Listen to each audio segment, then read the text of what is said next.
Magistério, Livro 1, O Desafio de Ferro, de Holly Black e Cassandra Clare.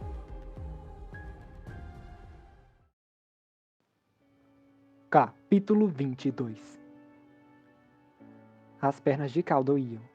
Ele estava acostumado a sentir dor em uma delas, mas nas duas ao mesmo tempo era uma sensação nova. Ele não sabia como equilibrar seu peso e, embora tivesse apanhado um galho enquanto caminhava pela floresta e o estivesse usando sempre que parecia que ia cair, nada ajudava a aliviar a queimação nos músculos.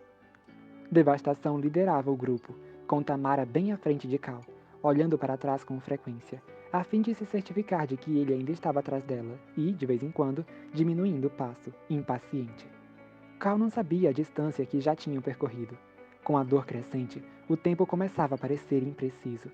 Mas, quanto mais se distanciavam do Magisterium, mais alarmado Cal ficava.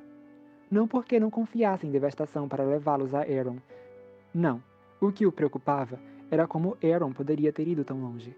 E por quê? Teria alguma enorme criatura, como um dragonete, voando com ele em suas garras? Teria Aeron se perdido na floresta? Perdido não. Devastação teria guiado para a saída. Então o que teria acontecido? Eles alcançaram o alto de uma colina, e as árvores começaram a rarear ao longo da descida até uma autoestrada que serpenteava através da floresta. Do outro lado, mais uma colina se erguia, bloqueando o horizonte. Devastação latiu uma vez e começou a descer. Tamara virou-se e correu até Cal. Você tem de voltar, disse ela. Está com dor e não fazemos ideia da distância que Aeron pode estar. Você deve ir para o Magistério e contar a Mestre Rufus o que aconteceu. Ele pode trazer os outros. Não vou voltar, disse Cal. Aeron é meu melhor amigo e não vou deixá-lo se ele estiver em perigo. Tamara pôs a mão no quadril. Eu sou a melhor amiga dele. Cal não sabia direito como essa coisa de melhor amigo funcionava. Ok, então eu sou o melhor amigo dele que não é uma garota. Tamara balançou a cabeça. Devastação é o melhor amigo dele que não é uma garota. Bem, de qualquer maneira eu não vou embora, decidiu Cal, fincando o galho na terra. Não vou deixá-lo, nem vou deixar você. Além disso, faz sentido você voltar, não eu. Tamara olhou para ele com uma das sobrancelhas erguida. Por quê? Cal disse o que ambos provavelmente estavam pensando, mas nenhum dos dois queria pronunciar em voz alta. Porque vamos nos meter em uma encrenca muito grande por causa disso. Devíamos ter procurado o Mestre Rufus no instante em que Devastação apareceu sem Aeron. Não tivemos tempo, argumentou Tamara. E teríamos de contar a ele sobre Devastação. Vamos ter de contar a ele sobre Devastação. Não tem outro jeito de explicar o que aconteceu. Vamos ter problemas, Tamara. Só depende do tamanho. Por ter um animal dominado pelo caos, por não corrermos para os mestres no segundo em que algo aconteceu ao Macar, por tudo. Problema dos grandes. E se isso vai recair sobre um de nós, deve ser sobre mim. Tamara ficou calada. Cal não conseguia decifrar a expressão da garota nas sombras. É você que tem pais que se importam se você fica no magistério e com seu desempenho aqui, argumentou ele, sentindo-se cansado. Não eu. Foi você quem tirou notas altas no desafio. Não eu. Foi você que queria ajuda para se manter dentro das regras e não pegar atalhos. Bem, aqui estou eu tentando ajudar. Você pertence a este lugar. Eu não. Você se preocupa se vai se meter em encrenca. Pra mim não importa.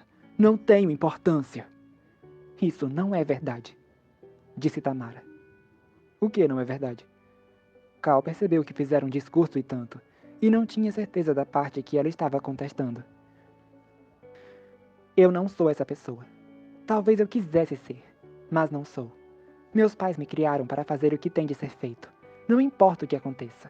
Eles não se preocupam com as regras, só com as aparências. Esse tempo todo venho dizendo a mim mesma que vou ser diferente deles, diferente da minha irmã, ser aquela que mantém uma conduta exemplar. Mas acho que me enganei, Cal. Não me importo com as regras, nem com as aparências. Não quero ser aquela pessoa que apenas faz o que precisa ser feito.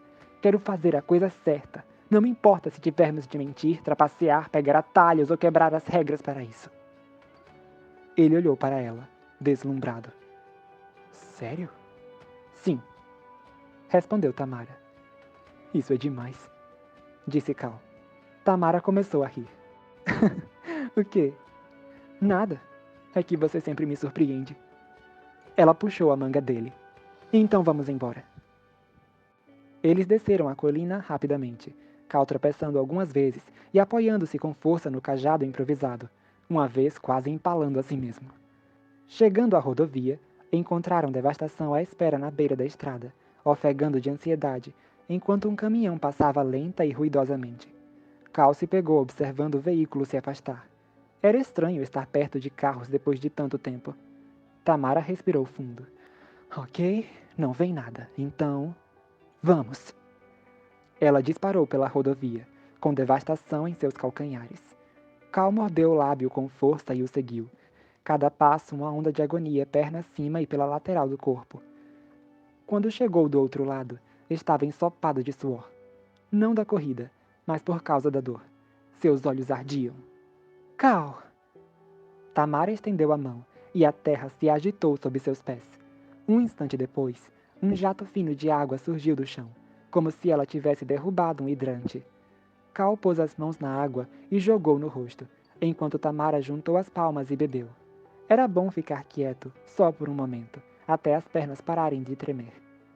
Cal ofereceu a água à Devastação, mas o lobo andava de um lado para o outro, olhando entre eles e o que parecia ser uma estrada de terra à distância.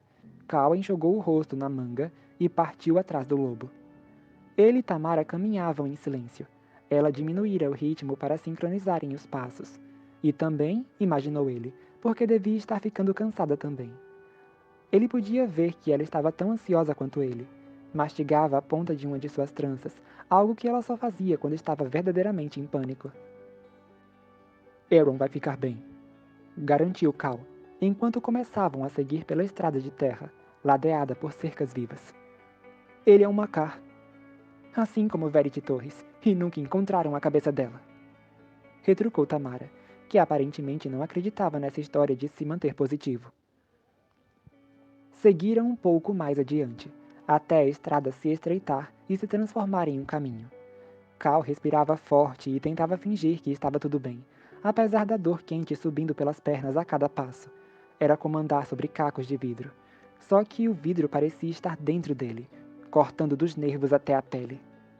Detesto dizer isso, admitiu Tamara. Mas acho que não podemos ficar em campo aberto assim. Se houver um elemental mais adiante, vai nos avistar. Vamos ter de nos manter na floresta. O chão seria mais irregular na floresta. Ela não disse isso, mas certamente sabia que Cal iria mais devagar e seria mais cansativo para ele. Que ali ele estaria mais sujeito a tropeçar e cair, especialmente no escuro. Ele suspirou, trêmulo, e concordou com a cabeça. Ela estava certa.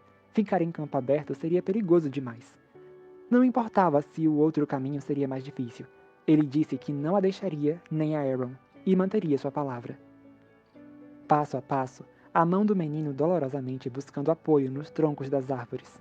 Os dois seguiram Devastação, que os guiava por um caminho paralelo à estrada de terra. Finalmente, à distância, Cal avistou uma construção. Era imensa e parecia abandonada. As janelas fechadas com tábuas de madeira, e a pavimentação escura de um estacionamento vazio estendia-se à sua frente. Um sinal luminoso se elevava acima das árvores próximas, retratando uma enorme bola de boliche apagada e um único pino derrubado. Boliche da montanha, dizia. O sinal parecia não ser aceso havia muitos anos. Está vendo o que eu estou vendo? Perguntou Cal, imaginando se a dor lhe provocava alucinações. Mas por que ele imaginaria algo assim? Estou, respondeu Tamara. Uma antiga pista de boliche. Deve haver uma cidade não muito longe daqui. Mas como o Aaron poderia estar aí? E não diga nada do tipo melhorando sua pontuação, ou talvez ele esteja em uma liga de boliche, ou coisa parecida. O assunto aqui é sério. Cal encostou-se na casca áspera de uma árvore próxima e resistiu à urgência de se sentar. Temia não conseguir se levantar de novo. Estou falando sério. Pode ser difícil de ver no escuro, mas estou usando minha cara super séria. Ele queria que as palavras saíssem com leveza, mas a voz soava tensa. Eles se aproximaram da construção, Cal semicerrando os olhos, tentando ver se havia luz por trás de algumas das portas ou das tábuas que fechavam as janelas. Deram a volta até os fundos do prédio. Estava ainda mais escuro ali, porque a pista de boliche bloqueava a iluminação da estrada distante. Havia caçambas de lixo empoeiradas e vazias à luz fraca da lua. Não sei, começou Cal, mas Devastação pulou, tocando a parede com as patas dianteiras e choramingando. Cal inclinou o pescoço e olhou para cima. Havia uma janela acima deles, quase completamente fechada com tábuas, mas Cal pensou ver um pouco de luz escapando entre elas. Aqui! Tamara empurrou uma das caçambas alguns centímetros, aproximando-a da parede. Depois de subir ali, estendeu a mão para ajudar Cal a fazer o mesmo. Ele agarrou a vara e escalou a caçamba pelo lado, içando-se inteiramente com a força dos braços, as botas batendo contra o metal e produzindo um eco. Shhh! Sussurrou Tamara. Olhe! Definitivamente, havia luz vazando entre as tábuas, que estavam pregadas à parede por pregos enormes e de aspecto muito resistente. Tamara olhou para eles desconfiada. Metal é magia da terra, começou ela. Cal tirou Miri do cinto. A lâmina pareceu murmurar em sua mão enquanto ele enfiava a ponta sob um dos pregos e o puxava. A madeira se rasgou como um papel, e o prego tamborilou ao bater na tampa da caçamba. Legal, sussurrou Tamara. Devastação saltou sobre a caçamba, enquanto Cal soltava os outros pregos e retirava a madeira, revelando os restos quebrados de uma janela. Os painéis de vidro estavam faltando, assim como o caixilho. Além da janela, ele podia ver um corredor mal iluminado, não muito abaixo. Devastação esgueirou-se pela abertura, pulou os poucos centímetros até o chão do corredor e deu meia volta, olhando com expectativa para Tamara e Cal. Cal deslizou Miri de volta para o cinto. Aqui vamos nós, disse ele, e subiu pela janela. A queda foi leve, mas, mesmo assim, provocou ainda mais dor em suas pernas. Ainda se encolhia em agonia quando Tamara juntou-se a ele, caindo silenciosamente apesar das botas. Olhando ao redor, não se assemelhava em nada ao interior de uma pista de boliche. Eles se encontravam em um corredor cujo piso e as paredes eram feitos de madeira escurecida, como se tivesse havido um incêndio ali. Cal não sabia explicar exatamente como, mas sentia a presença da magia. O ar no local parecia carregado com ela. O lobo partiu pelo corredor, farejando o ar. Cal o seguiu, o coração disparado de pavor. Quando passaram pelo portão das missões, atrás de Devastação, jamais teria passado por sua cabeça que acabariam em um lugar como esse. Mestre Rufus ia matá-los quando voltassem. Ia pendurá-los pelos dedos dos pés e obrigá-los a fazer exercícios com areia até seu cérebro escorrer pelo nariz. E isso se conseguissem salvar Aaron do que quer que o tivesse capturado. Se não conseguissem, Mestre Rufus ia fazer muito pior. Cal e Tamara ficaram em silêncio absoluto ao passarem por um quarto com uma porta entreaberta. Mas Cal não pôde deixar de espiar lá dentro. Por um instante, achou que estivesse olhando para manequins, alguns em pé, eretos, e outros encostados nas paredes. Mas então se deu conta de duas coisas. Primeira, de que estavam todos de olhos fechados, o que seria muito estranho para manequins. E segunda, que o peito deles subia e descia conforme respiravam. Cal ficou imóvel, aterrorizado. O que ele estava olhando? O que eram aquelas coisas? Tamara virou-se e o encarou de modo questionador. Ele fez um gesto na direção do quarto e viu o olhar de horror lhe cruzar o rosto quando ela seguiu seu gesto. Tamara tapou a boca com a mão. Em seguida, lentamente, afastou-se da porta, sinalizando para que Cal fizesse o mesmo. Dominados pelo caos, sussurrou, quando estavam longe o suficiente, e ela havia parado de tremer. Cal não sabia como ela podia ter certeza sem ver os olhos das criaturas, mas concluiu que não queria saber tanto assim, a ponto de perguntar. Já estava tão apavorado que tinha a sensação de que qualquer movimento ia fazê-lo perder o controle. A última coisa que precisava era de mais informações apavorantes. Se os dominados pelo caos estavam ali, isso significava que o lugar era um posto avançado do inimigo. Todas aquelas histórias que Cal escutara, que pareciam falar de alguma coisa que acontecera muito tempo atrás, e que não o tinham preocupado, agora inundavam sua mente. O inimigo havia capturado Aaron, porque Aaron era um Macar. Eles tinham sido idiotas deixando-o sair do magistério sozinho. Era evidente que o inimigo já teria descoberto sobre ele e ia querer destruí-lo. Provavelmente ia matar Aaron, se já não o tinha feito. A boca de Cal estava seca como papel, e ele se esforçava para se concentrar no ambiente em meio ao pânico.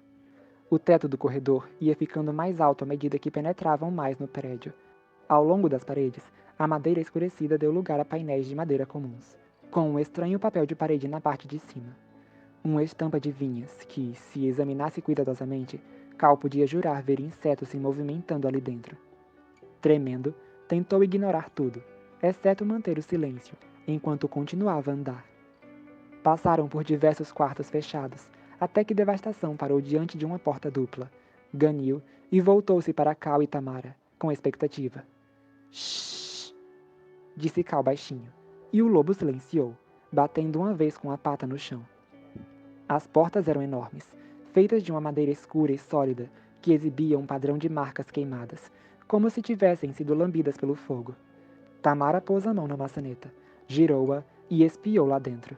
Então fechou-a de novo, devagar, e virou-se para Cal com os olhos arregalados. Ele pensou que nunca a tinha visto tão assustada, nem mesmo pelos dominados pelo caos. Aaron, sussurrou ela, mas não estava exultante como ele teria esperado, nem um pouco feliz. Na verdade, parecia prestes a vomitar. Cal passou por ela para olhar. Cal, sussurrou ela em tom de advertência. Não, tem mais alguém aí. Mas Cal já estava se inclinando para a frente, o olho colado na rachadura da porta. O espaço do outro lado era imenso, elevando-se até as vigas maciças e largas que se entrecruzavam no teto. As paredes estavam cobertas de jaulas vazias, empilhadas como caixotes. Jaulas feitas de ferro. As barras finas pareciam manchadas com alguma coisa escura. De uma das vigas pendia Aaron.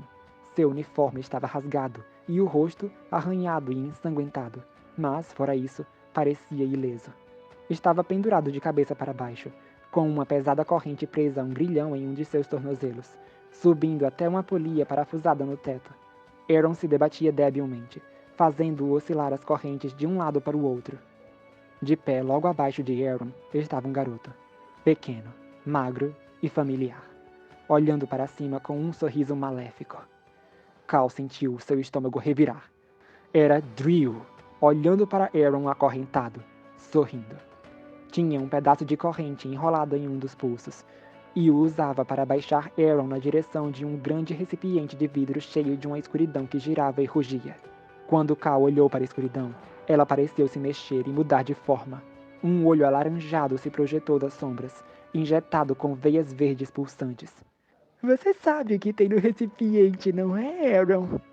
Perguntou Drill, seus lábios retorcidos em um sorriso sádico. É um amigo meu, um elemental do caos. E ele quer te sugar até você secar!